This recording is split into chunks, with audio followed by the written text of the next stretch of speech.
नमस्कार, मैं एसपी चौरसिया, संवाददाता prime public news Uttar Pradesh से हूं और हमारे साथ आज सुजाता पालनी हैं, जो कि आजकल देख रहे हैं न्यू बॉर्न बेबी जो होते हैं उनके बहुत सारे कभी कुछ कटे होते हैं, जिसमें क्या क्या करना चाहिए मैम?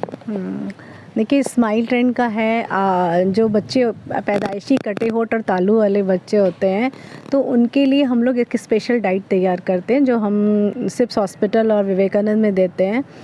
और वहाँ से इंस्ट्रक्शन दिया गया, क्योंकि स्पेशली बाज़ार में चीज़ें, क्योंकि इतने छोटे बच्चे होते हैं, हम उनको रेडीमेड चीज़ें नहीं दे सकते, तो हम बहुत तरह के सत्तू बनाते हैं उनके लिए। रागी सत्तू, चना सत्तू, लैया सत्तू, प्लस एक खिचड़ी मिक्स बनाते हैं जिसमें दाल चावल धो के उनको दिया जाता है। मतलब हम जो भी काम करते हैं वो सारा हेल्थ से रिलेटेड है, और हमें और उसकी जो लाइफ होती है वो ज़्यादा नहीं होती, इसलिए हम लोग तैयार करके देते हैं कि उनका मसल मास बढ़े, वो ऑपरेशन करने लायक हो, उनका वेट बढ़े, उनकी हेल्थ बढ़े। तब जब बच्चे हष्ट पुष्ट हो जाते हैं तब जाके उनका ऑपरेशन होता है।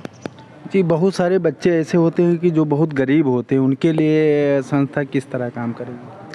देखिए, उनके लिए भी डाइट बहुत बड़ा, आज की डेट में आप समझिए डाइट की प्रॉब्लम हो रही है। सब बच्चे चिप्स, केक, बिस्किट्स, ये सारी चीज़ें खा रहे हैं, पर हमारे इंडियन कल्चर में इतनी चीज़ें हैं, इतने सारे मिलेट्स हैं जिसके बिस्किट्स, घर ही पे इतनी चीज़ें बनती हैं, लेकिन वो लोग खाते ही नहीं हैं। हम लोग खुद भी घर पे देखिए, अब हमारे यहाँ सत्तू बनता है तो हम लोग का जो फर्स्ट मील होता है वो सत्तू ही होता है। और हम स्पोर्ट्स से जुड़े हुए हैं, तो हमारे जितने मतलब हमसे जुड़े लोग भी हमसे सत्तू लेते हैं। बहुत ऐसे लोग हैं जो प्रोटीन डाइट रेडीमेड नहीं खाते हैं और ये नेचुरल डाइट पे करते हैं। तो हम रागी का सत्तू बनाते हैं, चने का सत्तू बनाते हैं, और सारी चीज़ें प्योर होती है, हमारे घर पे बिल्कुल साफ़ सफाई से बनाई जाती हैं। बच्चों के लिए हेल्थ के लिए क्या बेहतर रहेगी, क्या बेहतर किया जाए? जो आजकल बच्चे जो है बहुत ही थोड़ा सा हेल्थ भी नहीं रहती और जो है दिमाग से भी थोड़ा सा कमज़ोर रहते हैं, उनके लिए क्या किया जाए कि वो जो बच्चे थोड़ा हेल्थी भी रहें और दिमाग से भी मजबूत रहें? देखिए, हम घर की माताओं को बहुत कोशिश करनी चाहिए बच्चों को घर के खाने की आदत डालने की।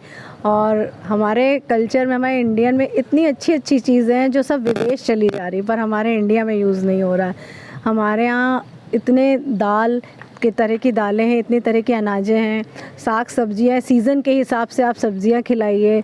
आप बहुत कुछ नहीं कर सकते, आप खिचड़ी में मिक्स करके खिलाइए। तो ये सब चीज़ें जब है, अब बच्चे से, अब मैंने अक्सर देखा है लोगों को ना, सुबह बस बद मक्खन है इस तरह से टिफ़िन दे दिया जाता है, मैगी दे दी जाती है। तो इसको रिप्लेस करना चाहिए। हमारे इंडियन कल्चर में हर स्टेट में हर तरह के फल सब्जियाँ हैं, तो नेचुरल बेस्ड चीज़ें खानी चाहिए जहाँ तक। Thank you ma'am, thank you.